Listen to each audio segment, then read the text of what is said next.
Pada kisah yang lalu diceritakan, Kayan Manggala dan Jaga Paramudita serta Kalajantuk berada di dalam goa karang bawah tanah yang tertutup rapat. Sementara itu jauh di luar goa, tampak rombongan prajurit Keraton Karangsedana bersama dengan Keraton Kencana Wungu sedang bekerja menggali pintu gua karang yang kokoh. Sang Prabu Maharaja Kerajaan Karangsedana, yaitu Prabu Purbaya beserta istrinya Cempaka, telah bermandi keringat.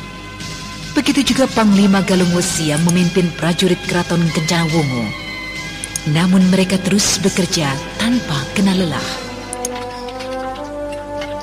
Terus gali, cari celah karang yang lunak dan empuk untuk digali. Terus, jangan berhenti. Kanda Prabu, kasihan para prajurit itu. Mereka sudah bekerja seharian. Hampir-hampir mereka tidak ada istirahatnya. Lihatlah, kita saja sudah mandi keringat begini. Agaknya sulit sekali kita untuk bisa membobol gua karang yang keras dan kokoh seperti ini. Aku juga sudah bingung, Dinda. Aku sepertinya kehilangan akal untuk menghadapi kenyataan seperti ini. Ampun, Tuan. Segala daya dan tenaga telah kita kerahkan untuk menggalinya. Tapi baru sedikit sekali tanah dan batu yang dapat kita bongkar. Kalau begini terus, mungkin satu purnama atau mungkin lebih, baru kita bisa menggalinya dan mengeluarkan Tuanku Putri Jaga Paramudita, serta Raden Mas Kayan Manggala dan Paman Kalajantuk. Jadi, Putri Jaga Paramudita, dia akan kelaparan. Kanda Prabu, putri kita, Kanda. Dita akan sengsara di dalam sana. Ayo, Kanda, kita gali terus. Tenanglah, Dinda Cempaka. Jangan kau rongrong lagi jiwaku dengan kekalutan yang seperti itu. Tenanglah. Sabarlah, Dinda. Berdoalah. Aku yakin Dewata pasti mau mendengarkan doa kita. Kanda, bagaimana aku bisa tenang? Aku sanggup menghadapi selaksa prajurit dalam medan perang dengan pedang terhunus. Tapi aku tidak akan sanggup untuk tenang dalam hal seperti ini. Aku tidak mau kehilangan Dita, Kanda Prabu. Siapa orang tua yang mau kehilangan anak kandungnya dengan cara seperti ini, Dinda?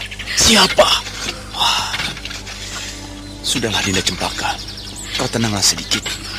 Kalau memang Dewata menghendaki hal lain pada putri kita, apa boleh buat? Kita hanya dapat berusaha. Semua keputusan akhir ada pada Yang Maha Kuasa. Ayo kita gali lagi. Paman Galung Wesi, ayo kita bekerja lagi.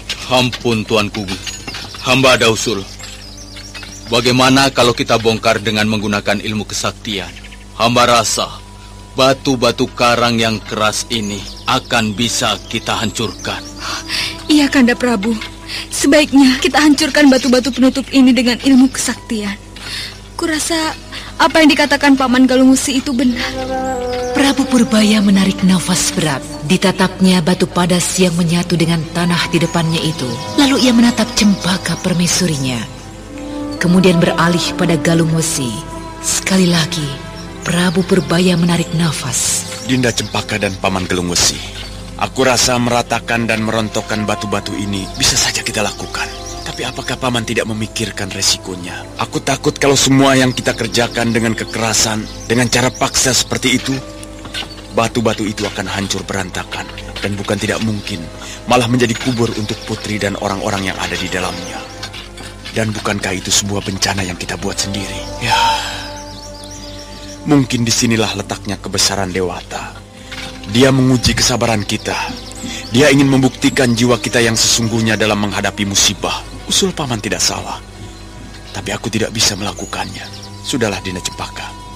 Marilah kita bekerja dengan wajar. Kegigihan akan membuahkan hasil yang baik. Ayo, Paman, kita bekerja lagi.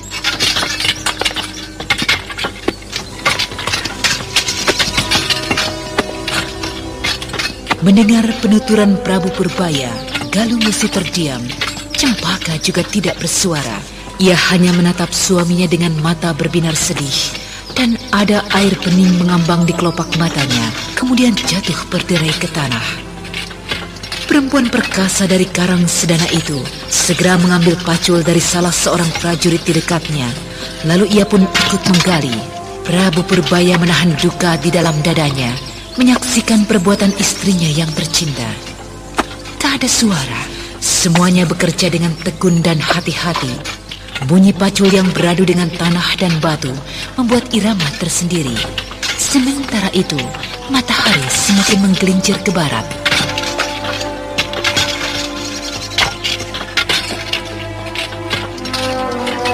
Ampun tuanku, agaknya semua prajurit kita telah bekerja sehari penuh. Apakah malam ini juga mereka akan kita suruh bekerja terus? Iya, Paman Galung Wesi. Suruh mereka terus bekerja. Jangan ada yang berhenti. Kita harus segera menolong putriku. Galung Wesi menatap Cempaka. Ia tidak bisa berbuat apa-apa. Lalu dengan perlahan ia kembali memainkan alatnya. Namun nyata sekali bahwa Panglima dari Kencana Wungu itu mulai kehabisan tenaga. Prabu Purbaya melihat semua apa yang terjadi pada Galung Wesi. Lalu Prabu Purbaya pun melihat ke seluruh prajurit yang bekerja. Sudah banyak para prajurit yang duduk kelelahan. Kasihan mereka. Agaknya mereka telah begitu lelah dan kepayahan. Aku tidak boleh meneruskan penggalian ini. Biar bagaimanapun mereka adalah manusia seperti aku. Mereka punya rasa lelah dan keinginan untuk beristirahat. Mungkin karena aku terus bekerja, maka mereka tidak mau berhenti. Hoi, para prajurit Karangsedana dan prajurit Kencana Wungu, berhentilah. Beristirahatlah kalian. Besok kita teruskan lagi pekerjaan ini. Paman Galung Wesi, kau boleh beristirahat. Besok kita akan bekerja lagi. Dinda Cempaka, ayo kita istirahat. Kau perlu mengganti bajumu dan mandi dulu. Tapi, Kanda... Sudahlah, Dinda. Aku tahu perasaanmu. Tapi dalam saat ini, bukan perasaan yang harus kita menangkan, tapi perhitungan. Kita tunggu sampai besok. Dan kita akan bekerja lagi. Dalam saat seperti ini, kita harus mendahulukan kesabaran daripada emosi. Prabu Purbaya segera memegang tangan istrinya, lalu menuntunnya meninggalkan tempat itu. Galung Wesi mohon diri dan kembali menuju ke arah para prajurit Kencana Wungu.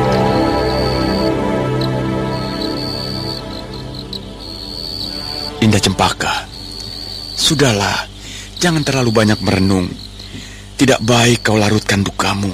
Kita belum tahu apa yang akan terjadi di akhirnya kelak. Hanya aku harap Dewata akan mengabulkan doa kita, yaitu memberi keselamatan pada mereka semua. Sudahlah, Dinda. Tidurlah. Besok kita bekerja lagi. Dan untuk itu, kita butuh tenaga yang segar. Kanda, bagaimana aku bisa tidur dengan tenang sementara para mudita tidak berada bersama kita? Dia masih terlalu kecil untuk mengalami penderitaan seperti itu, Kanda. Dinda, agaknya kau lupa bahwa Dewata itu akan memberikan cobaan pada hambanya dalam bentuk